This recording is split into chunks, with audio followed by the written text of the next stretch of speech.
Tem um minuto? Então aproveito para desafiar o cérebro. A secção de jogos do público foi renovada e está cheia de desafios que puxam pela lógica e pelo vocabulário. Experimente o novo jogo Sopa de Letras com sabor à atualidade. Um passatempo em que as palavras vêm diretamente das notícias do dia.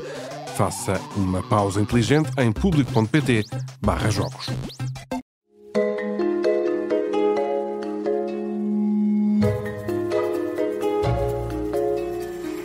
Viva, sejam bem-vindos ao ciclo de conversas sobre Carris. Estamos a fazer uma série especial no Metro do Porto. Estamos na futura estação da Galiza, uma das novas estações da linha rosa do Metro do Porto. E hoje temos um convidado especial, cada casa. Nasceu em novembro de 1974, é engenheiro de ambiente de formação e está na área dos transportes há quase uma década. Está à frente do Metro do Porto desde junho de 2019. Tiago Braga é o primeiro convidado deste ciclo de conversas sobre Carris. Viva, Tiago, bem-vindo, obrigado. Muito obrigado e bem-vindos à nova estação da Galiza, da linha rosa, da Metro do Porto. Já agora vamos começar por aí. Que estação é esta? Que plano é este da linha rosa? E quando é que as pessoas vão poder ver finalmente o metro a passar por esta estação? Esta estação é a Estação da Galiza, como já referimos, é uma estação desenhada pelo arquiteto Souto Moura. Nós temos esse privilégio de ter estações desenhadas por prémios Pritzker. Aliás, a arquitetura é algo que a Escola do Porto, é algo que nós, desde o início da fundação da Metro do Porto, temos vindo a trabalhar e a desenvolver. É uma estação que tem estes elementos identitários, como nós estamos aqui a ver, neste mezanine belíssimo, que mistura neste momento alguma componente ainda industrial com os ladrilhos, 15x15, é uma marca identitária do arquiteto Souto Moura. É uma estação enterrada, mas que tem esta característica: quando as pessoas estiverem a apanhar o metro no cais, vão ter luz direta. E essa outra característica das nossas estações. As nossas estações são caracterizadas por uma abordagem muito ampla, uma estética muito depurada, muito contemporânea, que é claramente uma das marcas da Metro do Porto, mas que reforça muito aquilo que é a forma como nós compreendemos a mobilidade, a forma como nós compreendemos a própria empresa no contexto metropolitano. Sempre dizemos que a empresa é mais que uma empresa de transportes, é uma empresa que faz comunidade. E a comunidade começa a transformar-se e a construir-se pelo próprio locus. Nós estamos a falar das ágoras. As ágoras do presente e do futuro serão as estações onde as pessoas irão apanhar o seu transporte para deslocar do ponto A para o ponto B, mas nós queremos mais do que isso. Nós queremos que esta estação, quando estiver pronta, seja, por exemplo, possível fazer aqui um concerto neste mezanino, um concerto pequeno, com certeza, uma exposição, um debate, uma sessão como a de hoje, um podcast como a de hoje. A linha rosa é uma linha absolutamente fundamental, visa essencialmente melhorar o nível de serviço existente. Nós estamos a falar do eixo Júlio Diniz, que liga a Casa da Música à Liberdade, com uma passagem na cordoaria, onde o serviço existente rodoviário já demonstrava algum nível de saturação, ou seja, não era possível melhorar muito a qualidade do serviço. Qualidade de serviço percepcionada naquilo que são os elementos que os clientes buscam quando fazem a transferência modal: rapidez, pontualidade, frequência e regularidade. E porquê? Porque, por exemplo, no Jardim da Cordoaria nós tínhamos 1800 serviços de autocarro. Não era possível melhorar. Mesmo injetando mais autocarros, significava que os autocarros iam ficar presos no tráfego. Portanto, e com esta linha, que vai permitir fazer em 5 minutos a ligação entre a Praça da Liberdade e a Casa da Música, nós estamos claramente a escalar a solução de mobilidade. Estamos a dar um passo em frente no sentido daquilo que são a perspectiva do cliente. Portanto, é uma linha nuclear de uma estratégia que começou em 2017, que dá suporte àquilo que é a visão Metro 3.0, a expansão para a década até 2030, e de uma linha que seguramente não irá ficar na Casa da Música e um dia irá chegar à zona universitária, ao Polo Universitário da Asprela, e depois com continuação até Campanhã, e fazendo assim o anel, depois ligando Campanhã a São Bento, o anel interno com uma estrutura de elevada intensidade do ponto de vista da oferta, com uma estrutura ferroviária, o anel interno da cidade do Porto. Para já, o que está a ser feito, quando é que vai abrir ao público? A nossa perspectiva, previsão nesta data, já com um acordo com o empreiteiro, é que teremos condições de abrir ao público no primeiro trimestre do próximo ano, no final do primeiro trimestre do próximo ano, algures 2026. Portanto, algures entre, eu diria, março, julho, teremos condições para abrir a exploração oficial da linha. Haverá serviços, ainda antes, serviços de ensaio. A marcha em branco iniciar-se-á mais cedo, naturalmente. Portanto, a intenção é mesmo abrir ao público nessa altura. Mas a linha foi começada a ser construída em abril de 2021 e na altura previa-se que as obras terminassem em 2023. Eu tenho que fazer esta pergunta chata dos atrasos, que é: o que é que aconteceu para que isto se atrasasse 4 anos? Não, em 2023 seguramente nunca foi, porque o prazo contratual desta linha estávamos a falar de 42 meses. Portanto, isso significava logo que eram mais de 3 anos, eram 3 anos e meio, portanto nunca poderia ser em 2023. O que aconteceu, há um conjunto de motivos, desde logo porque estamos a trabalhar num contexto muito difícil, com um contexto urbano saturado, um contexto com questões arqueológicas muito sensíveis que foram preciso resolver, um contexto que obrigou a que as ocupações dos espaços públicos tivessem um processo longo para percebermos, de facto, as melhores soluções. E depois estamos a falar de uma obra geotécnica. E uma obra geotécnica tem esse circunstancialismo e com o método que nós utilizamos, que é um método austríaco de avanço de túnel, que é um método observacional. Nós vamos observando através de furos estáticos, de sondagens estáticas na frente do túnel, o que é que está por trás da parede que estamos a escavar, da frente de escavação. Nós não utilizamos,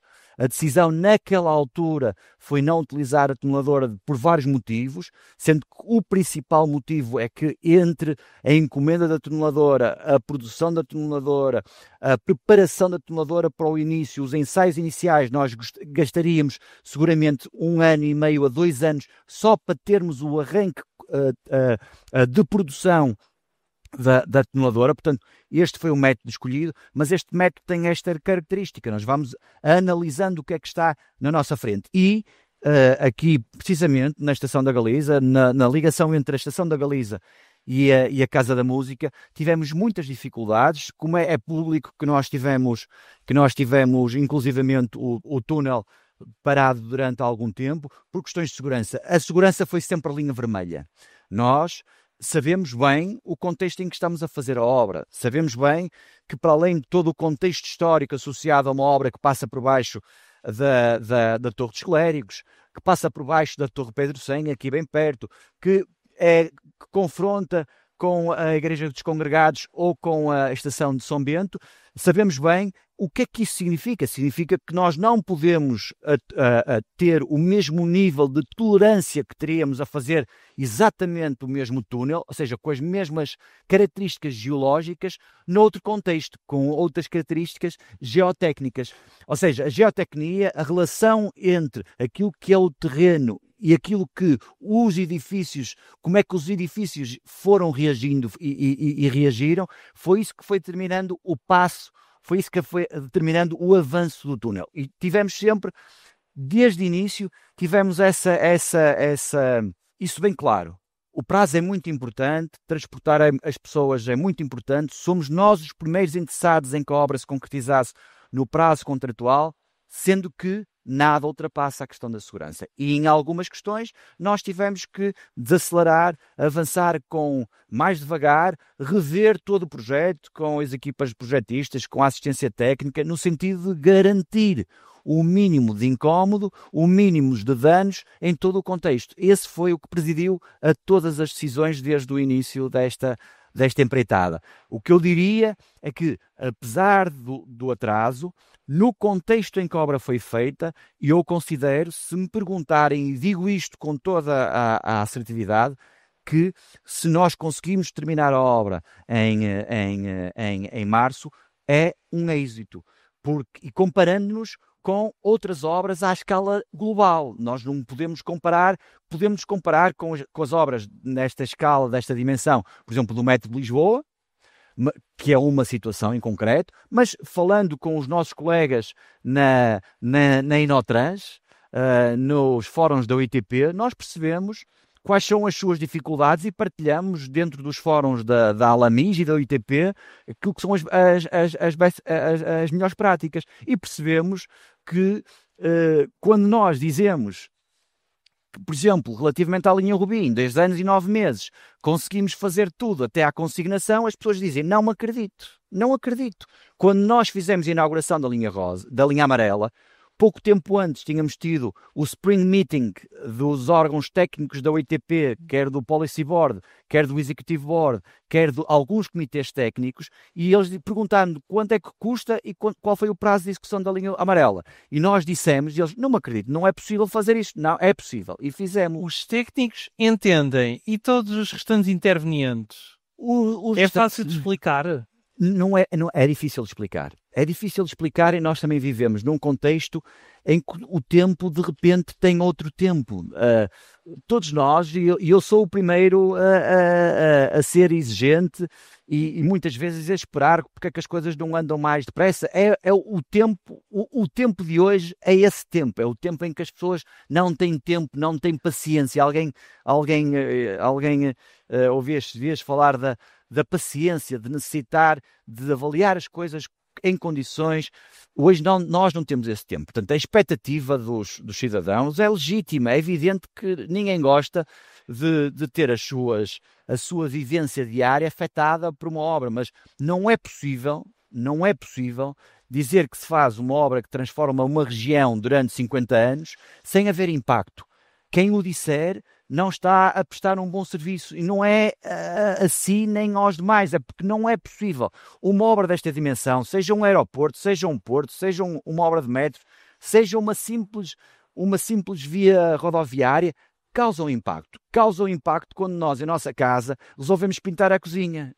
E passado 2 meses já andamos a berrar ao empreiteiro porque se atrasou uma semana, porque o homem dos móveis, o carpinteiro, se atrasou, ou quando o serralheiro se atrasou. Causa um impacto e ficamos desesperados. Isso é normal. Nós convivemos bem, no sentido da normalidade com essas críticas. Tentamos, dentro daquilo que é possível, minorar e mitigar muito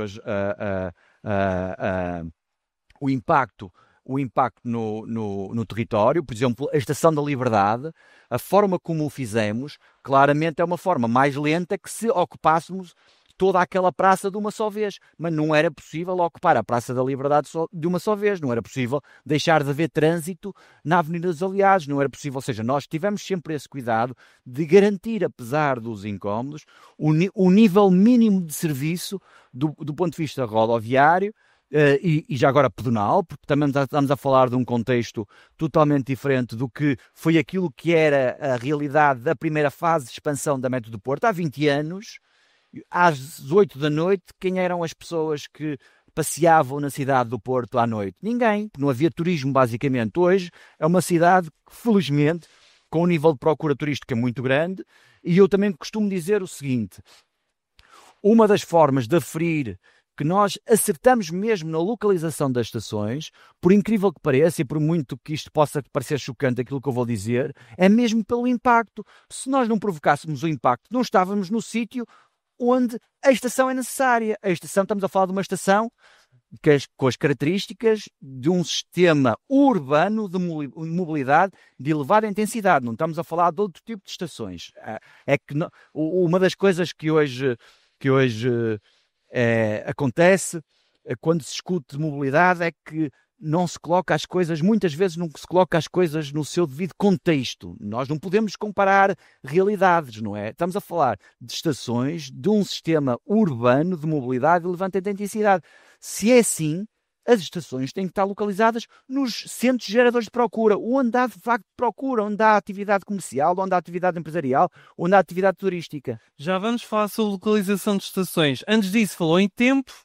Em março de 2026, quando apanhámos aqui os primeiros comboios do metro do Porto da linha Rosa, qual será o tempo de espera na hora de ponta e nos restantes horários? Nós estamos a falar de uma linha que vai ter 14 frequências, hora sentido. Portanto, estamos a falar de uma frequência inferior a 5 minutos. É isso que estamos a falar. Elevada intensidade. Esse é o nosso desafio. Aliás, é um desafio que já começou com a linha amarela. Hoje a linha amarela já faz essas 14 horas, essas 14 passagens hora sentido entre Santo Vídeo e o Hospital de São João, sendo que depois fazemos uma ruptura de frequência até Vila da Andorinha, até Vila d'Este. É a mesma coisa acontecerá com a linha Rubi. A nossa intenção é termos 18 passagens hora sentido na linha Rubi. O que é que isto significa? Significa que esta oferta concretiza um dos eixos que nós, quando começamos a transformar ou começamos a refletir sobre a tal visão Metro 3.0, procuramos atingir. Nós, olhando para a nossa rede, ainda hoje, ela é uma rede característica essencialmente radial, ponto a ponto. Teve uma lógica inicial, e eu não estou a criticar, porque é muito fácil criticar fora do contexto. As decisões têm que ser avaliadas, medidas dentro do contexto e dentro daquilo que era o conhecimento naquela altura. O que eu estou a dizer é que as características da rede, não é de uma parte da rede no seu todo, continua a ser uma rede essencialmente radial, com ligação à Póvoa, com ligação à Maia, com ligação a Gondomar, a Fanzes, com ligação mesmo a Vila d'Este. O que nós pretendemos nessa altura, era transformar uma rede que era essencialmente radial numa rede circular, com anéis. Desde logo porque sabemos que nas linhas radiais 80% da procura concentra-se na linha de ponta, significa que do ponto de vista da gestão de um ativo que custa centenas de milhões de euros, não é propriamente muito inteligente, na medida em que vai haver uma parte ao longo do dia que eu não vou utilizar esse ativo. Ou seja, a partir das 10 da manhã até às 4 da tarde, a utilização, por exemplo, da linha da Póvoa é uma utilização que não é ideal do ponto de vista da valorização desse ativo. Então estamos a transformar essa rede numa rede com anéis. E a questão da frequência é fundamental para conseguirmos o anel, nomeadamente quando o anel não é perfeito, como nós vamos ter, por exemplo, este anel que já está em construção. Linha Rubi, linha amarela e linha rosa. Porque é que nós podemos dizer que é um anel do ponto de vista de serviço e que não há perda de carga nos rebatimentos? Que é sempre uma coisa que, para quem trabalha em mobilidade, é a preocupação. Quando se faz rebatimento, como é que se garante que não há perda de carga? Quando o que está a jusante tem uma frequência ou igual ou superior àquilo que está a montante. E é isso, porque o transbordo, o rebatimento é um rebatimento simples. Ou seja, quando nós começarmos a pensar que linha Rubi, 18 veículos hora sentido, na linha amarela vamos escalar seguramente para as 16, na linha rosa seguramente que vamos chegar a esse momento. Mesmo não sendo um único veículo a fazer este anel, a frequência de espera é tão curta, que não permite, eu não vou dizer uma coisa, e espero que as pessoas não levem literalmente no sentido de estar a induzir o fumo. Não permite sequer as pessoas saírem da estação e fumarem um cigarro, porque entretanto passa um comboio, passa um metro. Isso significa que para o cliente o conforto de dizer assim, eu posso chegar a qualquer altura, porque não vou ter que estar à espera 15 minutos. Eu espero 2, 3 minutos e já apanho o seguinte, não há problema nenhum. E é isso que caracteriza a nossa intenção. A nossa intenção é claramente criar estes anéis e estamos a fazê-lo com a linha Rubi. Uma vez que falou na rede, queria perguntar-lhe o seguinte, a linha Rubi já começou a ser construída, vai da Casa da Música até a Santo Ovídio, será a segunda linha do metro do Porto que atravessa o Douro, não é? E a pergunta que eu lhe queria fazer é a seguinte, vai mesmo acabar em Santo Ovídio ou eventualmente poderá ser prolongada até uma determinada hipotética estação de alta velocidade? Eu percebo a pergunta. Aquilo que eu lhe posso dizer, o que faz parte do objeto da empreitada da linha Rubi é que termina em Santo Ovídio. Com isto, não lhe estou a dizer que, perante um projeto da dimensão e da importância estratégica do TGV para Portugal, cujo principal defeito é estar atrasado 2 décadas, não tenha que haver depois a adaptação necessária, quer da linha Rubi, quer da linha amarela, para fazer a ligação ou uma estação que não seja a estação em Santo Ovídio.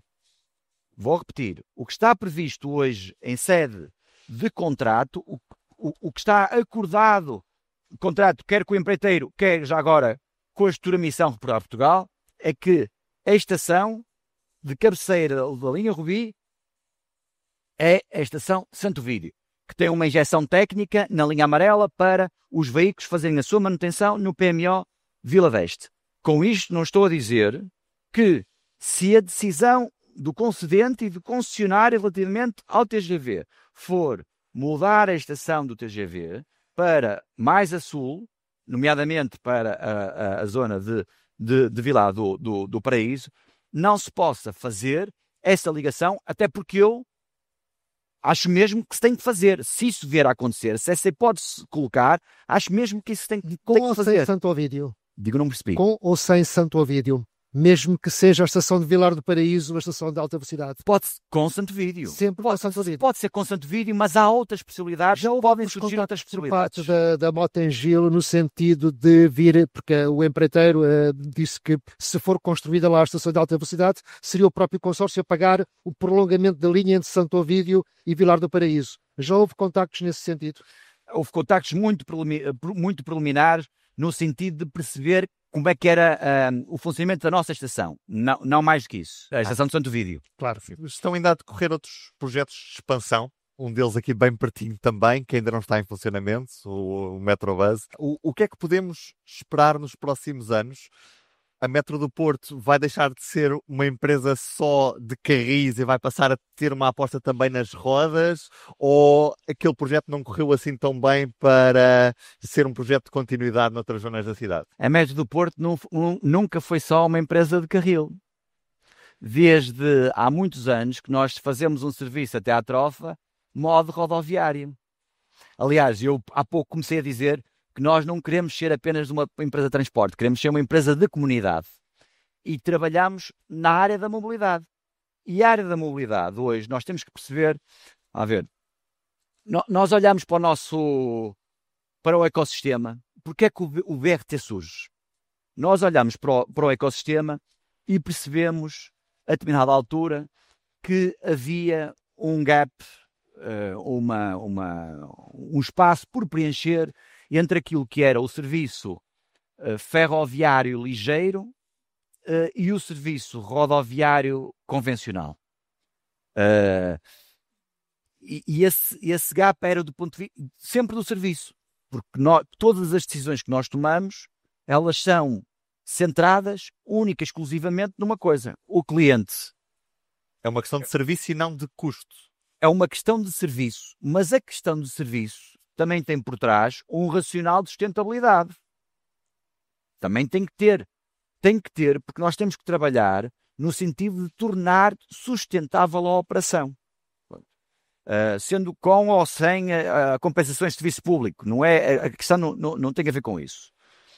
Quando nós, olhando para o ecossistema, nós começamos a perceber que havia um caminho para a Metro do Porto começar a desenvolver projetos no domínio das operações rodoviárias em canal próprio. Operações rodoviárias em canal próprio. Porquê? Porque é este driver, ou seja, é o canal próprio que garante a persecução. Há pouco já falava da pontualidade, da regularidade e da frequência, que é aquilo que nos dá a qualidade do serviço.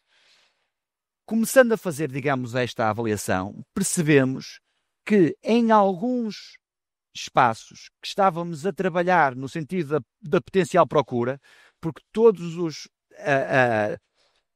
as decisões ao nível da expansão começaram sempre com um estudo junto do CITA, do Centro de Competências, na área do território e da mobilidade, com o professor Paulo Pinho, na Faculdade de Engenharia, através do estudo de procura, que em função da procura expectável, nós podíamos garantir um nível de serviço idêntico àquilo que é o nível de serviço já desenvolvido pela Método Porto, que dá origem, por exemplo, a um nível de satisfação dos clientes medido de 84 pontos, que é um nível elevadíssimo à escala mundial. Ainda agora fizemos mais um inquérito de satisfação com focus groups e a testar, digamos, este valor, e é mesmo os 84 pontos, que percebemos que o modo BRT podia funcionar. E porquê que ainda não funciona? Diga? E porquê que ainda Não funciona por um conjunto de questões que, desde logo, pela questão da contratação pública, porque tivemos que, depois de lançar um concurso, ter ficado zero, tivemos que lançar outro concurso com toda a tramitação associada a esse concurso, e isso atrasou um ano. E isso não o desmotivou a continuar a apostar neste? Não desmotiva, aliás, é público que nós estamos a trabalhar neste momento, a continuar a trabalhar nesta fase de expansão com 4 operações, Somamed, Maia 2, Trofa e Gondomar, e para a Trofa estamos a continuar a trabalhar com BRT. Não nos motiva absolutamente nenhum, porque acredito mesmo que é uma solução, em primeiro lugar, para conseguirmos cumprir com os prazos, com as metas de descarbonização até 2030 e até 2050, mas essencialmente até 2030, e como os prazos, os ciclos de gestão destes grandes investimentos ferroviários são muito longos, os BRTs têm um papel absolutamente fundamental, porque garante a intensidade. Um BRT, vamos lá ver, um BRT, do ponto de vista bibliográfico, e vocês consultem várias bibliografia, consegue ter por hora níveis de serviço igual a um LRT. 40 mil passageiros por hora. Conseguem ter... Nós temos 3 milhões de passageiros em Bogotá, num BRT, com unidades de 24 metros. Portanto, eu percebo bem... Bogotá, que entretanto está a construir um metro para substituir o BRT. Não é para substituir, é para complementar. Eu estive em Bogotá com as autoridades de transporte de Bogotá, não é para substituir, é para complementar. É para complementar o serviço, porque ainda assim estão a ter o mesmo constrangimento que eu há pouco falei relativamente à linha rosa. Por muitos BRTs que injetem, e tinham necessidade de injetar mais, mesmo com níveis de semaforização, com níveis de alguma inteligência do ponto de vista de sistemas de apoio à exploração, já não conseguem melhorar o serviço. Portanto, há congestionamento provocado pela ocupação de um espaço. Portanto, tem que encontrar uma complementaridade, tem a ver com isso. Aliás, tanto é que o próprio metro ligeiro vai andar por cima do canal de BRT. Portanto, ele é à superfície, mas sobrelevado, é em viaduto. Portanto, o que nós vemos, por exemplo, os diagramas de carga, que é um elemento das avaliações de custo-benefício que se tem que fazer tecnicamente para comprovar se o módulo funciona. Na linha da Boa Vista, temos sempre 30% acima daquilo que é a carga expectável, sendo que é escalável metendo mais veículos, diminuindo a frequência. Portanto, depois tem tem uma vantagem muito grande, a questão do ponto de vista, eu já falei do prazo, mas os custos, não há que ter receio de falar dos custos. Os custos é uma variável que deve estar sempre colocada em cima Os custos iniciais são de facto mais baixos, mas depois é preciso trocar os veículos muito mais depressa do que seria com um elétrico. Não necessariamente, por uma razão muito simples.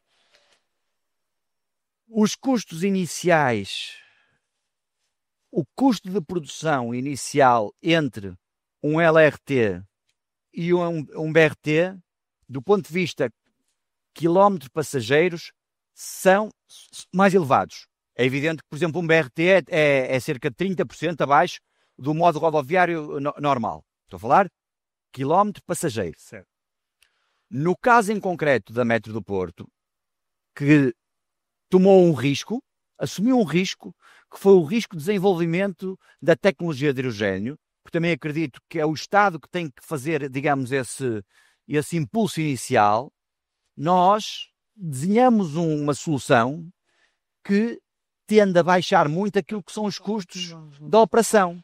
Porquê? Porque se a grande ameaça era o custo de hidrogénio, como nós vamos produzir o nosso próprio hidrogénio, estamos a mitigar esse hidrogénio. Mas a questão não é só essa, é que o excedente de hidrogénio produzido pode ser vendido à rede de gás natural. Mas não é só o hidrogénio. Nós vamos produzir, como subproduto, por exemplo, do processo de eletrólise, vamos produzir oxigénio. E nós vamos produzir oxigénio a 200 metros do Hospital São João. Nós podemos vir a vender oxigénio ao Hospital São João, porque o Hospital São João, os hospitais precisam de oxigénio. Mas isso sempre receitas residuais, não é significativo na hora de medir os custos de investimento. São receitas residuais, diria eu. Não são receitas residuais, são receitas importantes que atenuam muito a diferença. Não tem a ver com o investimento, que o investimento é sempre muito menor. Uma linha enterrada, esta linha de metro enterrada, com as dificuldades geotécnicas que nós tivemos, com a tipologia de estação, vai ter um custo por quilómetro superior a 100 milhões de euros por quilómetro. Tudo incluído, excepcionando material circulante. A linha de BRT, nós fizemos 6 km com 25 milhões de euros. Mas aquele canal já teve elétricos há 3 décadas, por exemplo. Aquele canal já teve elétricos há 3 décadas. E os elétricos têm um papel, ou seja, no mix do ecossistema, os elétricos também têm um papel. Nós temos hoje sistemas à escala mundial a funcionarem com elétricos, com elétricos à escala comercial. Não é à escala turística, à escala comercial. Também, mas a questão a discussão não pode ser essa. O facto de ter tido há 30 anos, mas agora não tinha. E era preciso encontrar uma solução de mobilidade para um canal que não tinha uma solução de elevada intensidade. Essa é que é a questão. E eu entendo, continuo a atender e continuo a defender que os BRTs em contexto urbano e em algum contexto suburbano, dependendo, digamos, depois da forma como o território se dispersa, pode ter um papel muito importante do ponto de vista da mobilidade. Não tenho dúvida nenhuma sobre isso. Está prestes a deixar a liderança do Metro do Porto. Qual acha que vai ser o principal legado que vai deixar? O legado, não há legado. Eu entendo... Eu tive a oportunidade de dizer, no dia da tomada de posse, que aquilo que me punha a fazer era um trabalho de continuidade. Portanto, e essa forma de ver as coisas significa que também, ou seja, ser um trabalho de continuidade também significa que nesta altura eu vejo todo este processo apenas como uma fase. Os projetos que nós desenvolvemos que a equipa desenvolveu, com uma equipa vastíssima que vai muito para além da própria equipa da Metro do Porto, que envolveu os empreiteiros, os projetistas, nós hoje confrontados, por exemplo, com a grandiosidade destas obras, já nos esquecemos, por exemplo, que instalamos uma bretel no Hospital São João, uma cróssima completa, que fizemos uma nova estação no Hospital São João, que fizemos 2 edifícios intermodais no Hospital São João e no Polo Universitário, que mudamos, por exemplo, a capacidade de tração da estação da 7 de General Torres para permitir chegar a 24 veículos hora sentido na Avenida da República, na linha amarela. Portanto, mais do que o legado, eu acho que a Metro, durante estes 6 anos, e na realidade o processo até tinha iniciado antes, voltou a ter a essência daquilo que foi sempre a Metro. Olha, e em termos de... Se me perguntar por legado, então respondo-lhe de uma forma muito simples. É acreditar que internamente, que as pessoas que trabalham na empresa, acreditar que é possível continuar a fazer crescer um sistema que claramente revolucionou a região.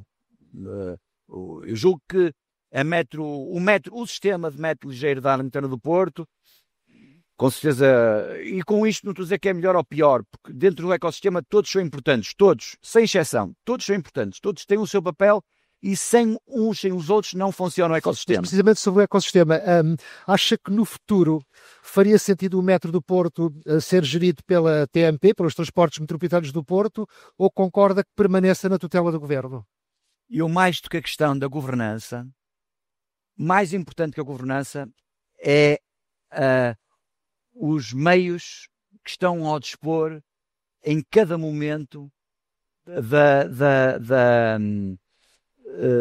dos responsáveis das empresas.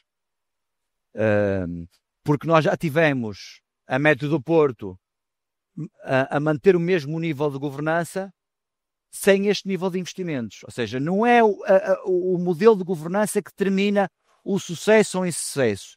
Não é o modelo de governança que determina a integração ou a desintegração. Porque eu lembro... O que é que determina então? O que termina é o espírito de colaboração, o que termina é o diálogo, o que termina é a interação, o que termina é olharmos para o bem comum. Eu recordo que em 2020 foi assinado no dia 19 de fevereiro um protocolo entre o Governo, a Metro do Porto e os municípios servidos e a AMP e os municípios servidos pela área, pelo metro, no sentido desta fase de expansão. Portanto, isso é o que termina.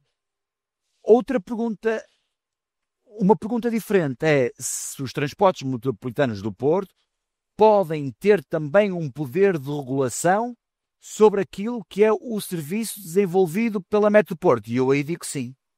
Acho que faz sentido a TMP, os transportes metropolitanos do Porto, ter poder de regulação sobre todo o ecossistema, todo, sem exceção. Seja a Metro do Porto, seja os urbanos da CP, seja a STCP, seja os transportes rodoviários, as concessões rodoviárias, seja os táxis, seja os parques de estacionamento, seja as trotinetes, seja as bicicletas, o ecossistema todo. Porque é preciso pensar o ecossistema todo como um todo, porque todos estes elementos são parte integrante e são muito importantes para nós percebermos e para nós melhorarmos todo o ecossistema. Para terminar, Tiago Braga, quando começa a escrever o seu livro sobre a Avenida da Boa Vista? Podemos contar com esse livro? Não tenho essa ambição. Não tenho essa ambição.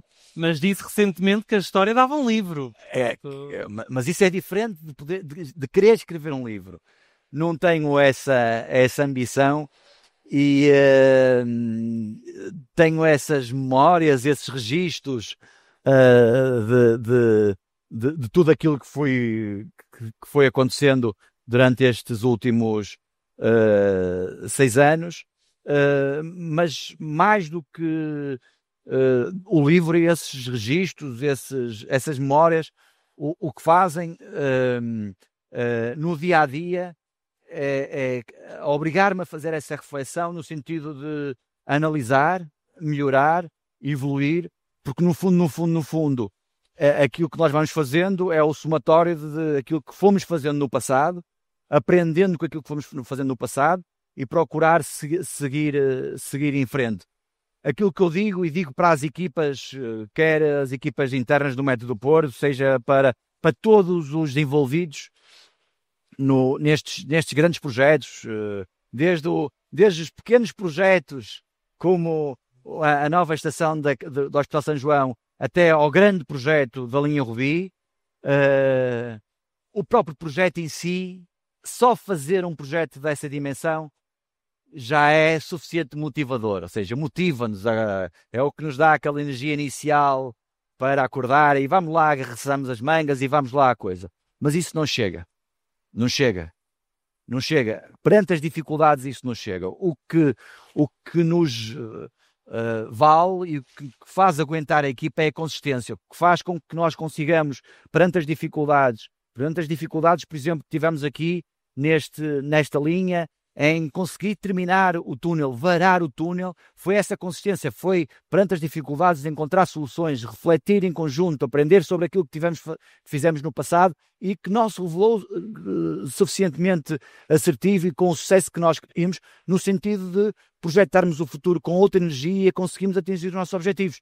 E na realidade, e como mensagem final, e eu não tenho dúvidas nenhumas, que um dia, olhando daqui a 10 anos, olhando para aquilo que se foi fazendo durante estes 6 anos, a avaliação vai ser extraordinária, porque as pessoas foram extraordinárias. Eu não estou a falar por mim, eu sou o último elemento de uma cadeia.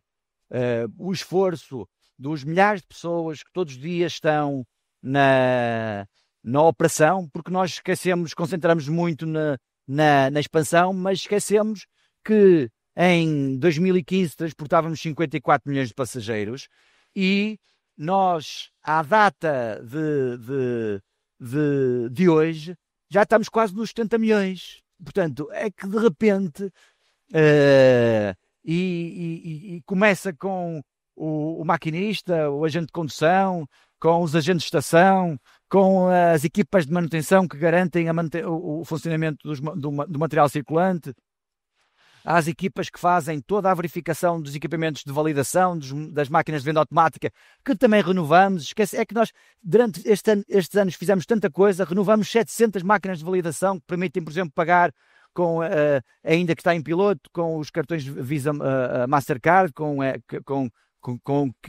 permitem ler, por exemplo, QR Codes, as máquinas de venda automática, uma nova geração de máquinas de venda automática, tudo isso, até o operador do jumbo que está numa frente de escavação. Portanto, há um conjunto, são milhares de pessoas que fazem na Metro do Porto. Esta cadeia de valor, a cadeia de valor deste setor é muito longa, não é? Até o técnico de informática que está a programar para o sistema de encravamento, para o sistema de sinalização, do ATP ou de sinalização que temos na linha. Portanto, é uma cadeia de valor longuíssima que mobiliza milhares de pessoas que permitem toda esta agitação, não é? Tiago Braga, muito obrigado por ter aceitado o desafio do Sobre Carris. Esta foi a primeira conversa sobre Carris aqui no Metro do Porto. Estão obras a acontecer, é bom sinal. É sinal de que já falta menos para que possamos ver aqui o metro passar. Da nossa parte, Ruben Martins, Carlos Cipriano e Diogo Ferreira Nunes. É tudo. Até à próxima.